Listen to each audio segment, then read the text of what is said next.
Zeidoktor here, and this episode of Typical Manga Review is going to be centered on Attack on Titan 96, The Door of Hope. And we get a little bit of narration here that just as Reiner lands on the island, he loses both his purpose and his friend. And we see him running alone all by himself, reaching a tree. And he realizes just a little delay he left Bertolt and Annie way behind him. Then he remembers Marcel and Fez starts to freak out. He doesn't even remember what happened. His mind went blank. Of course, before they can get too far wallowing in that, Annie Bertolt show up, with Annie noting that that's the first time she's ever lost to him in a foot race. She kind of chews him out because if they had just gone after that Titan immediately, they wouldn't have lost to Jaw Titan.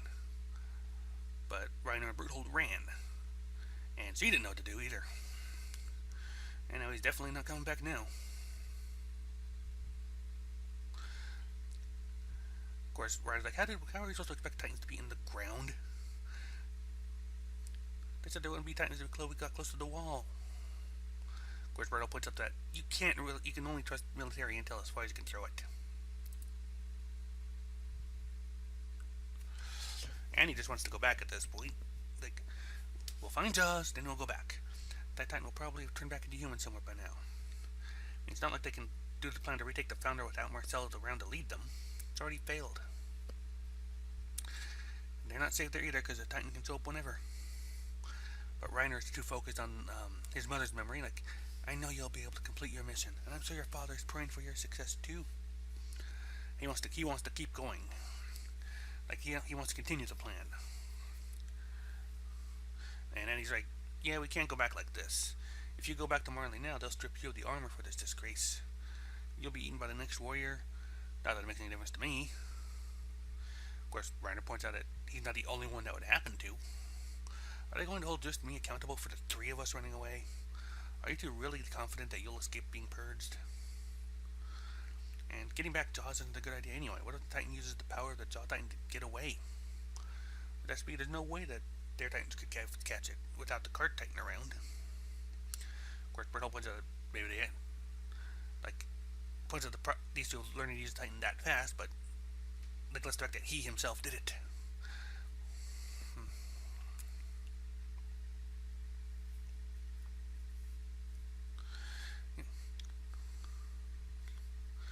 But Reiner goes on, like they're just gonna get eaten if they do a bad job of chasing after Jaws and exhaust the power of their Titans.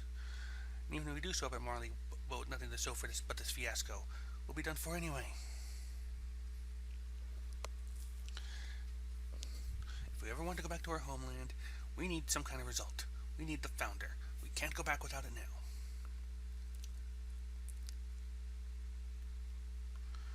Of course, there's a moment of silence before Annie points out that if you'd used 100th of that composure just a minute ago, we wouldn't have had to lose Jaws or Marcel. So in other words, you're just going to threaten us to protect yourself. Of course, Reiner's not actually sure himself about that. Which gets him kicked in the face by Annie. Then you explain to my guys. Tell him it was my fault. Honorary Marley and chosen warrior, who gives a damn? Marley and Elia, they can all go to hell. They're all liars, every one of them. They only ever think about themselves, and I'm the same. I need to get back alive. You were supposed to die a minute ago, right? You're feeling bad about it, then die right now. Take the blame and die. So I've been being kind of quiet here. Got other people waking around right now. And she just beats the crap out of Reiner the entire time. But they kind of watch. Reiner actually gets up and tackles Annie down. Gets her in a pretty good headlock. He starts telling her, like, Reiner's dead. If you needed Marcel, then I'll be Marcel. And Bertolt's just begging them to stop. While Reiner's like, it's the only way we can go home. We get it already, Reiner. Let's all go home together. And basically they have Annie in Titan form, calling low-level Titans to follow them. Of course, he's starting to tire out, and they're not that close to the wall yet. Damn, they're about to catch up. Are we still not to the wall? And the plan was for the female Titan to take turns with the Jaws, but she has to do it all alone by now. And Annie must have hit a breaking point a while ago. but they can't wear down the armor before it's too early either. But then they finally get sight of the wall, at which point Rainer calls Annie to switch. He goes Titan form. There's more than expected, so I need to hurry. Like, Bertolt, we're counting on you, you know. And in front of Wall Maria, Bertolt, he seemed like so big we're supposed to destroy it. Can I really do it? Well, and Reiner thinks himself that the plan is that destroy Wall Maria, then make use of the chaos by the invading Titans to slip into the population. After that, we'll see how the King of the Walls, Fritz, moves, and figure out a way to get to the Founder. It's all riding on whether or not we can destroy the wall. And that's where Bertolt comes in, and that's when we see, and at this moment we see the famous grim reminder from Bertolt's point of view. And I think the two-page spread's a little backwards here on Crunchyroll. Whatever. We see everybody getting a good look at the Colossus Titan over the wall. Then we see him like smash the wall through.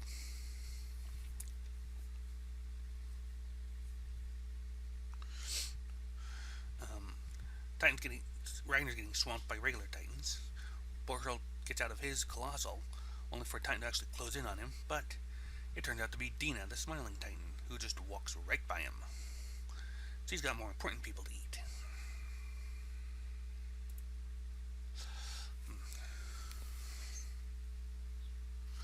Meanwhile, Reiner collects Bertolt and Annie. It's like he thinks himself that he wanted to become a warrior because he thought it granted his mother's wish, let him live together with his father. But I never had a father who felt the same way. My mother was always dreaming of something that would never come true. I wasn't even ever supposed to become a warrior. I wasn't supposed to survive past today. At which point, he's thinking to Marcel, like, why did he apologize? Why did he save someone like me? I don't want this to end here. I haven't changed anything yet. I think this is here where Reiner smashes through the wall. Like, that's his part in that whole incident. Then we come a bit later where we see Annie waking up in a building full of refugees.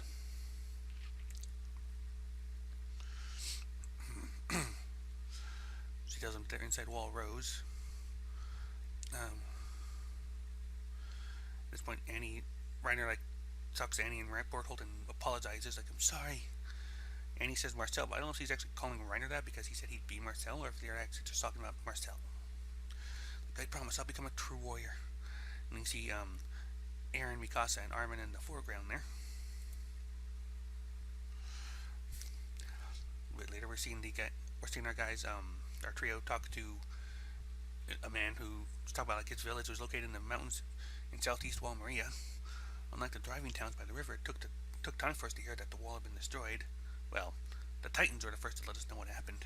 It was around dawn. The livestock got awfully noisy, and a strange rumbling came from the ground, and it only got louder. I realized it was footsteps, so I rushed to open the windows, and came face to face with a bearded Titan. Hi. Every time I see one of these, thanks to Dragon Ball Bros, every time I see a panel like this, I'm thinking, hi.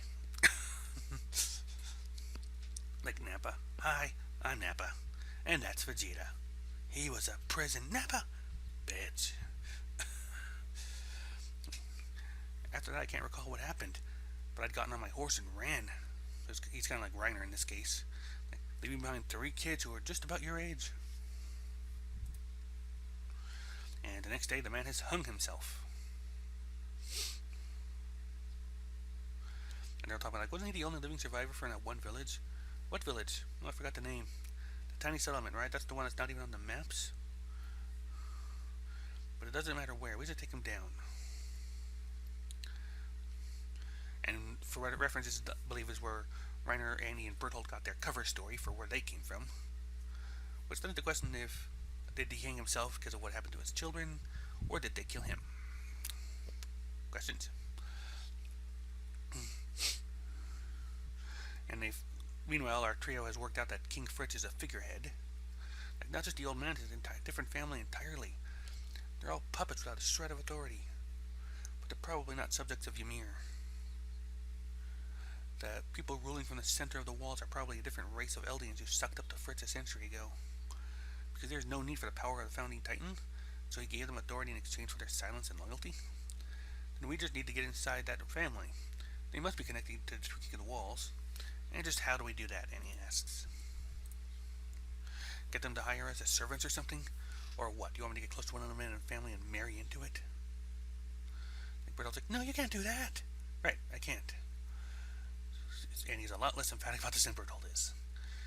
But Annie's pointing out the logical point here, that they're able to stay in the seat of power because they're not subjects of Ymir. They never do anything that would risk infecting their family tree with filthy blood. And ever since the wall was destroyed, they haven't hired any new servants out of concern for outside invaders.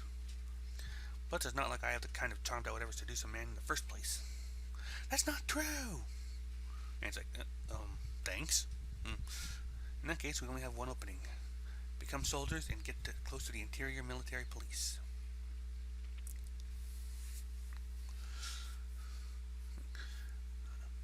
And he's like, I know you're not going to want to hear this from me, but it's taken us 2 years to do this much research.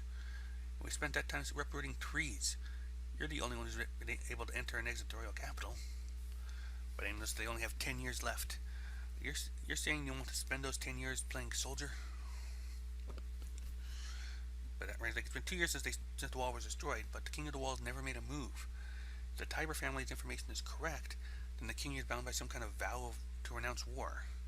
In that case, we should stop wasting time. Just put an end to this. Annie's like, so you mean destroying the wall? Ryder asks Annie if that means he means just destroying Walrose and Wallstina too. Yes, doing that might cause the founding titan to show itself, but you realize that no matter how defeated they may be, one roar from the founder can turn everything around, right? And then us precious warriors will end up falling before finishing our commitment as we die, alongside the rest of the world. Humanity's fate is riding on us, which means our only option is to take our time and as we move forward. I've started to finally realize that this is what we're here for, he says as he emphatically pulls out a tree stump. And we see them now like in boot camp getting screamed at by the leader, whose name I forget offhand. What the hell did you come here for? Tell me!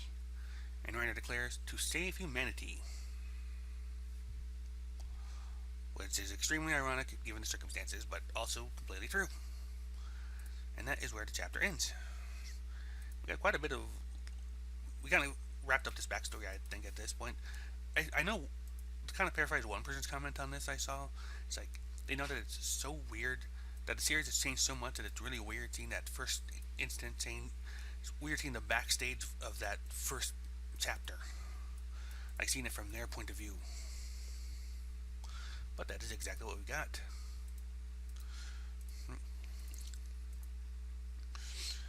It's kind of clear to see like just how messed up these three are, like right from the get-go. Like, Annie just does not give a crap anymore. She hates everything. And then she kind of commits to it because there's not really anything else you can do. Reiner he's got to do something. It's like he's in full sunk cost fallacy mode here, looks like. He's got to do something to make this all worthwhile. To make himself worth it for him. Make himself worth something. And Bertholdt is just like, he can only just go along with it at this point.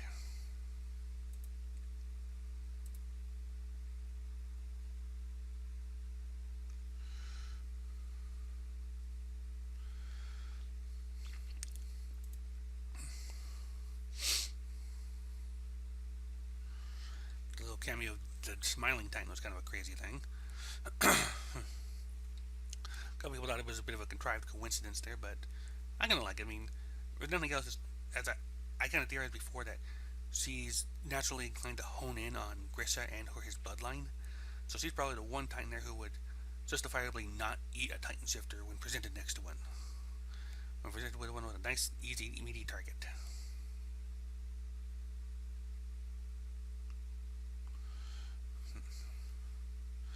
And interesting little cameos of Aaron's group. Aaron, Mikasa, and Armin as we go through all this. And I gotta feel sorry for that guy who got so freaked out he ran and left his children behind, and were presumably eaten by titans.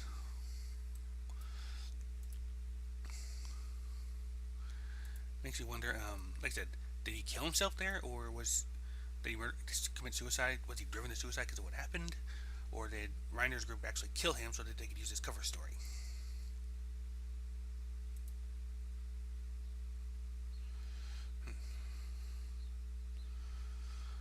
least it proved convenient for them one way or the other.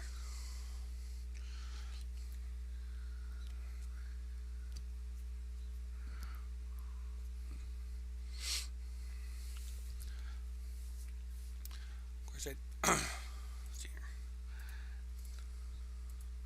Of course, things have definitely, like I said, hopefully, I'm wondering now this will be to wrap up the flashback because, I mean, we're pretty much caught up to the, not quite present day, but like present events. Like, we're actually in the main series now. So unless we're going to see more of things from Reiner's viewpoint in all this, which is not impossible, we'll probably come back to the present day. So I think we're still going to be in Marley. Oh, that's going to be a theme now. We're going to see this whole next bit from Marley's perspective. Like, everything with the, like, Aaron and Armin, like, that's all going to be secondhand for a little while. Even when they get back to Paratus. That would actually be kind of neat. Let's see here. So this was a good little bit of information filler here for us. Like, just kind of brings us to the current date. I was trying to think, is there anything else I need to bring up here?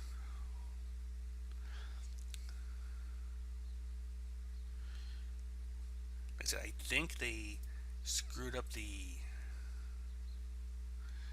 2-page spread in a couple spots here. Like the one where the Colossal Titan's like looking over the wall. Because the right side of it is his elbow, his left elbow. And then the left page is the entire rest of his body. So someone done goofed.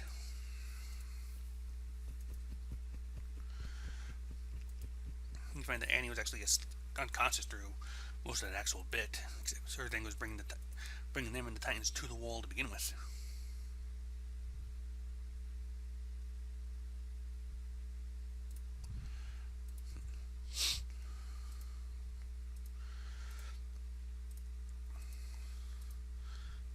Nothing's really standing out for me art-wise on all this, other than, like I said, that one panel of the guy opening his window and seeing a Titan on the other side. It's like, hi. The Titan's expressions just lend itself to that so well.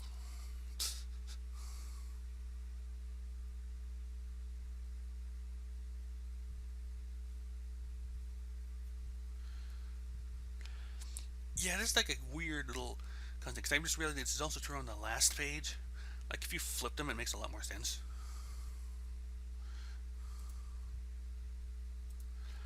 And it's probably, like, the single individual pages work fine, but the double spreads are, like, all weirdly messed up. It looks like it's probably the same thing for the part where they show, like, Colossal, like, kicking in the walls. But, wow, that's weird. Alright. Well, somebody got their art backwards. In any case, that's been Attack on Titan, chapter 96, A Door to Hope. A Door of Hope.